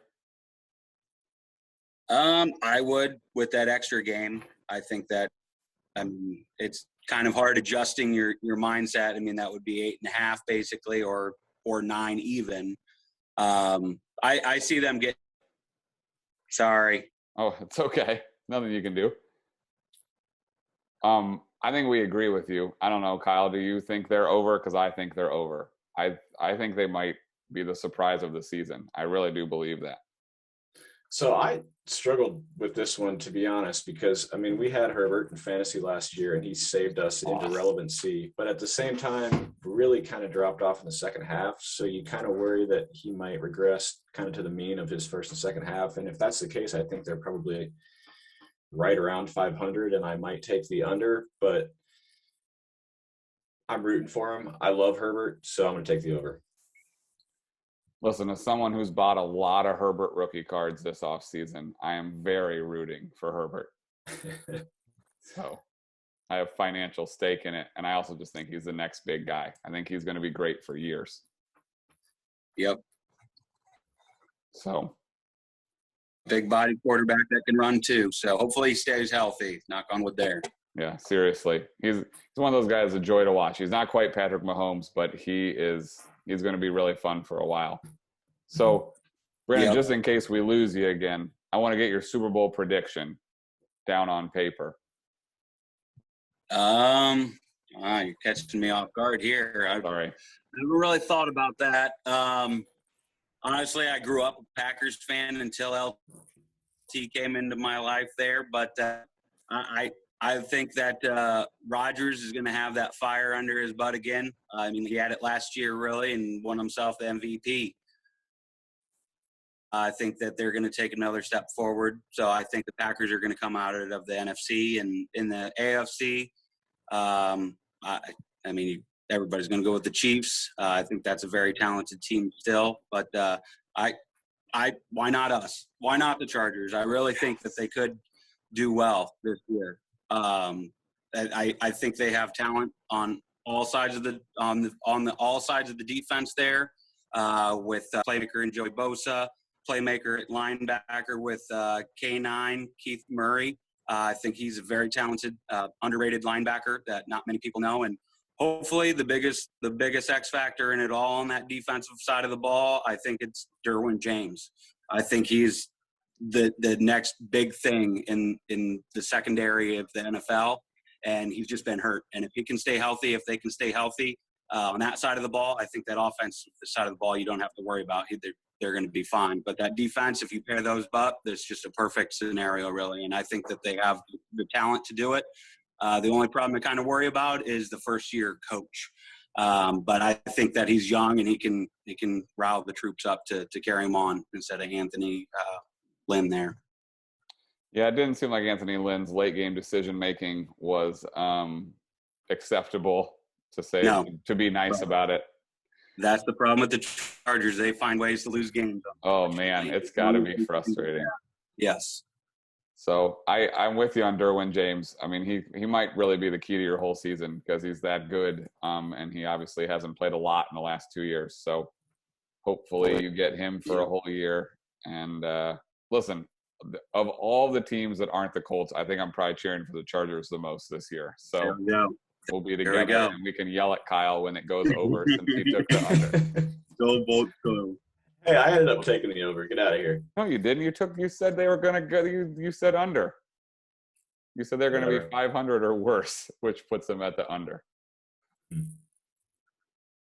All right. I'm going to dispute that pick, but whatever. Okay. Are you ready for lightning round here? Other teams that we didn't have fans of. Yeah. What do you think, Brandon? You ready to rock? All right. Yep. We're going to start with the worst rated teams and move to the better rated teams. Let's start with the ultimate dumpster fire, the Houston Texans. Okay. We're contractually obligated to not talk about Deshaun Watson so we don't get in trouble. We're our sponsors. Yeah. This is as we rake in the money.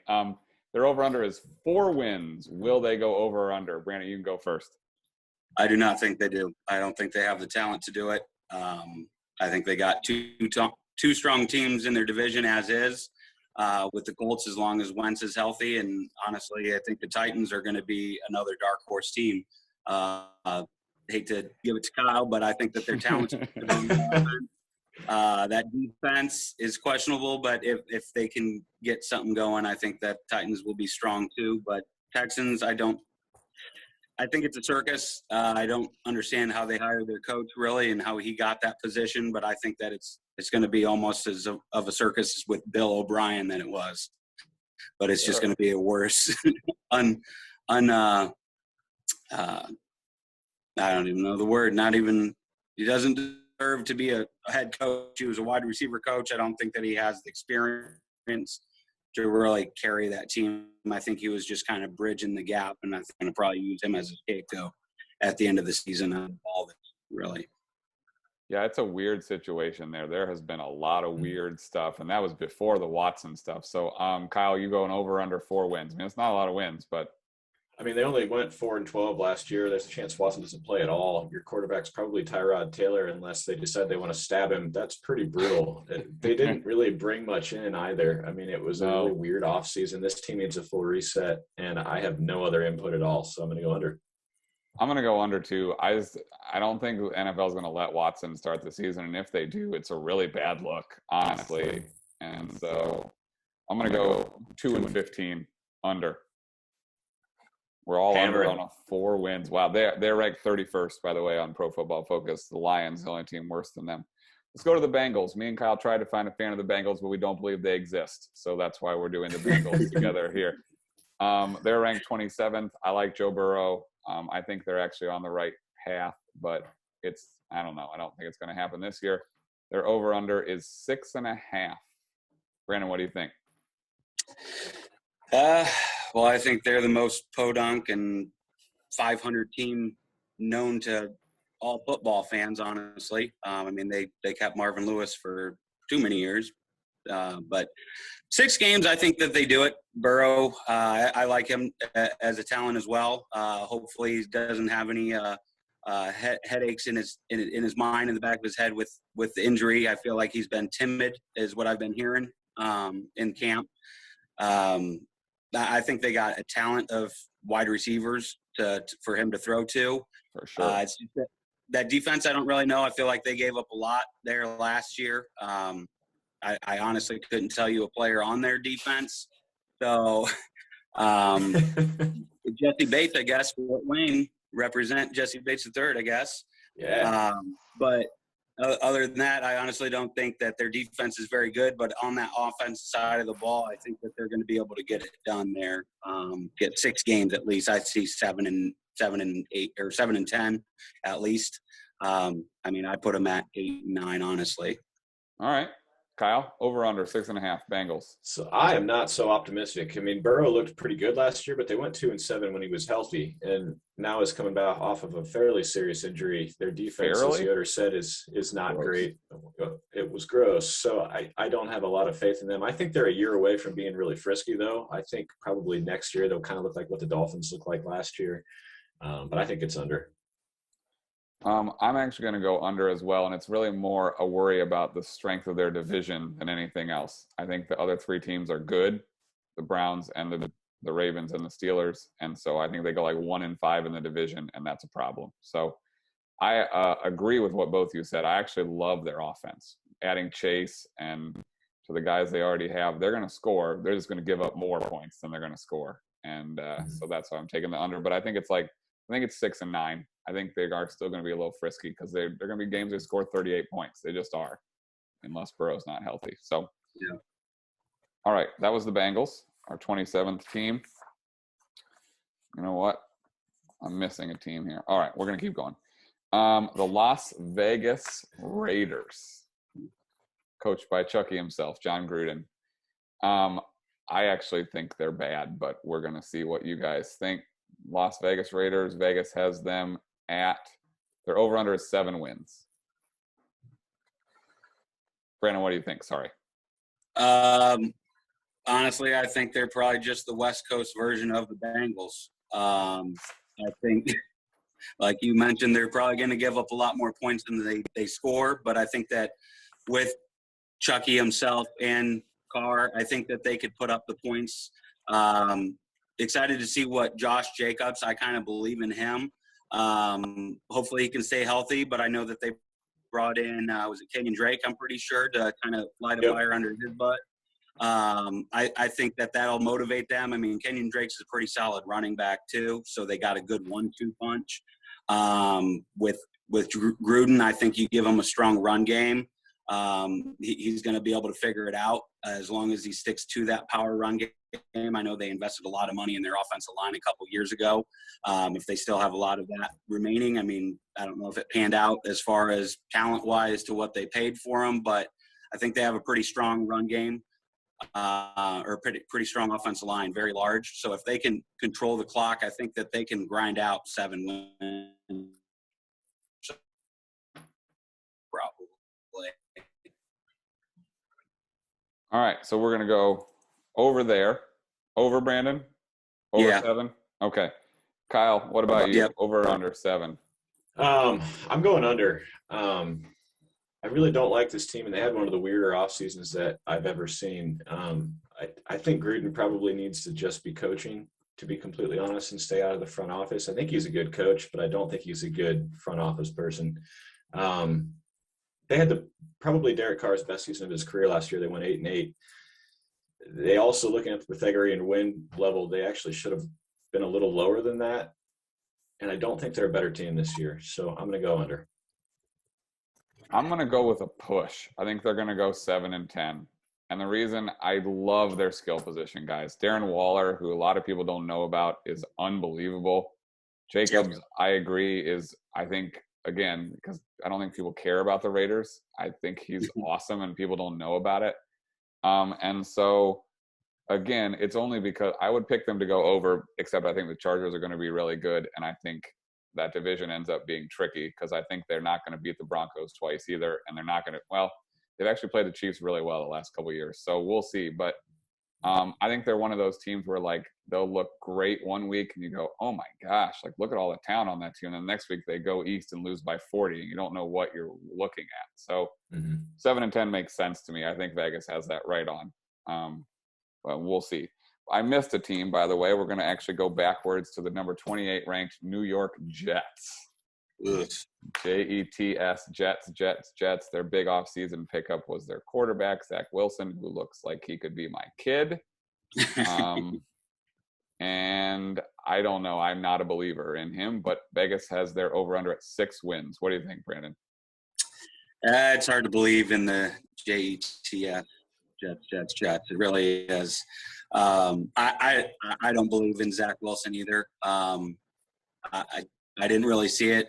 But I feel like it is a Jets pick. He's kind of a shiny new toy. So, he's handsome. Yeah, he is. But I don't see it.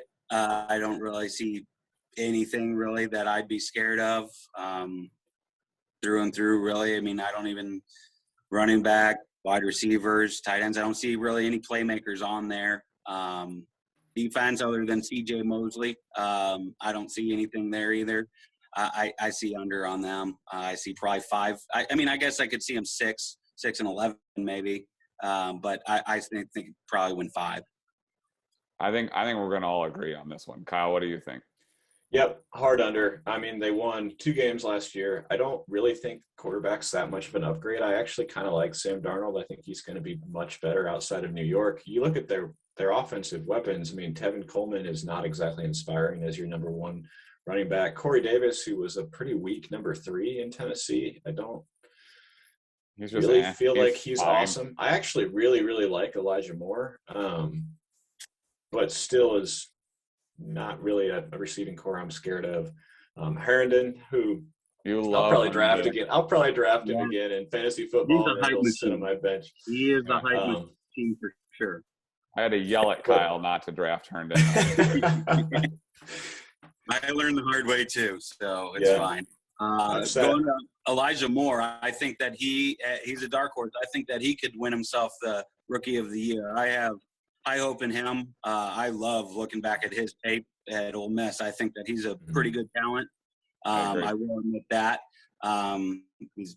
He's underrated, and I like his mentality coming into the season already. He's got all the wide receivers drafted in front of him. He has those written down on his mirror, and he knows them by heart, and he's motivated, and I honestly think that he has the talent. He's already seen the endorsements throughout the NFL as well already. Yeah, I'm in on him too, but I am in on the Jets going 4-13 too. So I'm taking the under. I am not a believer. I am not. I don't hope I'm wrong. I don't care about the Jets. No problem. That's me one I'm actually going to put some of my money on. I think that's an under easily, but we'll see. All right, let's move on to some better teams. The Miami Dolphins, who I have no idea what to do with. Pro Football Focus has ranked them 14th. Of the 32 teams, Vegas has their over-under at 9.5. Wow. Pretty high. And it's a lot of trust in Tua for sure. And I mean, he better succeed. And I think that's what it lies on, honestly. But I don't see anything with Tua. I don't see anything special. I think that he had a lot of talent surrounding him in Alabama. I think he was good in Alabama, but Tebow is also good in college too, and so is Manziel. So I think that talent doesn't translate. The only difference was he's a lefty, and there's not many of them in the NFL. So it's kind of a little bit different, but at the same time, those wide receivers going a completely opposite rotation. I don't see the talent with them at 9.5. No, I think that that's their ceiling for sure, but I don't think the rest of the roster is really that good either that they've surrounded them with, really. Kyle? I went back and forth on this a ton. I mean, they won 10 games last year, but they also had Fitzpleasure to bail Tua out over and Multiple over and times. over again. And your backup's Brissett right now, which he's fine, but he's not. Yeah, Will Fuller, if he's healthy, awesome, but he's never healthy. I mean, your best wide receiver is Devontae Parker, and then your Preston Williams probably. I don't know. Defense is good. I'll give them that. Yeah, but I'm going to go under. Not really firm on that, but that's where I'm leaning. Look, this is one where I'm going to use my head, not my heart, because I want Tua to be good. By all accounts, He seems like a high character guy. I would love for him to succeed, but I don't see it either. I'm sorry, and I want him to be good because I want them to be better than the Patriots. But I think they're the third best team in their division, and I think that means you're under 9.5. So it's with a heavy heart that I picked the Patriots over and the Dolphins under, but here we are. So, all right, now to some pretty good teams. We have 2 left that we didn't cover with other people. The Browns, who Pro Football Focus has as the 8th ranked team. Got to be weird to be a Browns fan and be considered in the top 10 of the NFL. Hasn't happened for a while, and Vegas has decided their over-under, is 10.5. Ooh. Brandon, 10.5 for the Browns. What do you think? That sounds weird saying that or hearing that. I don't know. I feel like they took a step forward last year. Honestly, I didn't want to believe in Baker. Wasn't the biggest fan of him coming out of college. But they've surrounded him with players. I mean, Odell, Jarvis is good. They got tight ends for him to throw to. They got 2 running backs with Chubb and Hunt. I think I would give them the best running back tandem in the NFL, hands down, honestly. Defense is really good with Myles Garrett. I think that he's a defensive player of the year candidate for sure. Seeing the improvements that they made last year was pretty impressive. I didn't think that they'd be able to get over the hill, but they showed that they could. The only thing that I'd be worried about is that division, as you mentioned earlier. That's a pretty deep division. I mean, I could see the Browns winning it. I see the Steelers dropping down. I don't believe in the Steelers at all this year. But the Ravens, I mean, they're always going to be in it too. And you guys heard earlier, I think that the Bengals offense could do something, but in that division, it is a defensive division. And I think that that's going to be the difference between whether the Browns do get there or not, because if they do win over 10.5, it's going to be with them on top of that division. And I think that they can do it. But I don't see them winning 11 games. I see them 10, but that's losing that in 10.5. So it could go either or, but let's see. I mean, the ball's an odd shaped ball and it can bounce anywhere. So as long as they stay healthy, they can win 10. I think that their ceiling is honestly 12, but let's see where the Browns take themselves, because again, at the end of the day, they're the Browns for a reason. Correct. But it's also why you can tell Vegas knows what they're doing. I mean, 10.5 is the right number for the Browns. It just is. Yeah. It makes it really hard to make a decision. Kyle, what do you think? Well, and it opened at 9.5, and that's what I had for my initial total. I had both on here, which is if it was 9.5, I would be hammering the over because they won 11 last year. They're getting Odell back. You're having Hunt for the entire year. I mean, they have more weapons than they know what to do with, and a pretty good defense. I still might take the over. This is their highest projected win total in the last century. It's weird. I mean, you nailed it with it. It doesn't even sound right. No. I'm taking the over. Oh, this is so hard because 10 or 11 is exactly where I see them. It's just you're looking at a razor thin but I've taken the under with a lot of teams. So I'm going to take the over. I have a lot of friends in Ohio. I'm cheering for you, not for the Bengals. I don't care about that, but we'll go over for the Browns. We'll take it. All right, this is our last team in the AFC, believe it or not. The Baltimore Ravens. who are really hard to figure out. Yeah. Pro Football Focus has them as the 4th rated team, which I felt was high. And Vegas has their win total at 11. So this is really like Browns and the Ravens are right to do together because it's really personal preference, I think. So Brandon, what do you think with 11 wins? I mean, I would honestly give the Browns a greater chance of winning 11 games than what the Ravens do. I think a lot of people are going to say that the Ravens are the more talented roster. I think that they lost the talent in Mark Ingram. I know he's obviously a year older, but I wouldn't be so quick to hand over the reins to J.K. Dobbins there. I don't know if he's able to handle the whole workload by himself. I like the 1-2 punch. With them being a running team and Lamar, I feel like sooner or later Lamar, unfortunately, is probably going to take a hit that he doesn't need to, and he's already slight of frame, and I don't know if he's going to be able to actually take that. But really the biggest thing that I have an issue with, I mean, he's got COVID, I think, twice now, and I mean that could really render a body pretty depleted, and he's coming into the season already that, I mean, obviously he's a supreme talent and he's quick and fast and really good, but he's going to get an injury sooner or later. All quarterbacks that are running like that, and I just don't believe in his arm. I feel like they've tailored the offense to him, but I think that, I mean, I don't even know who their backup is at this point, if it's RG3 still or not, but I feel like that offense is Trace. Who is it? Trace McSorley or that's Tyler worse. Huntley. All right. I'll give him that, I guess. But at the same time, second year, what has he done? I guess he looked good in that one game that he played a preseason or something, maybe last year. But I think that Trace should probably stick to rapping. If you've ever heard that on YouTube, you should probably YouTube that. He has a rap video, and it's fantastic.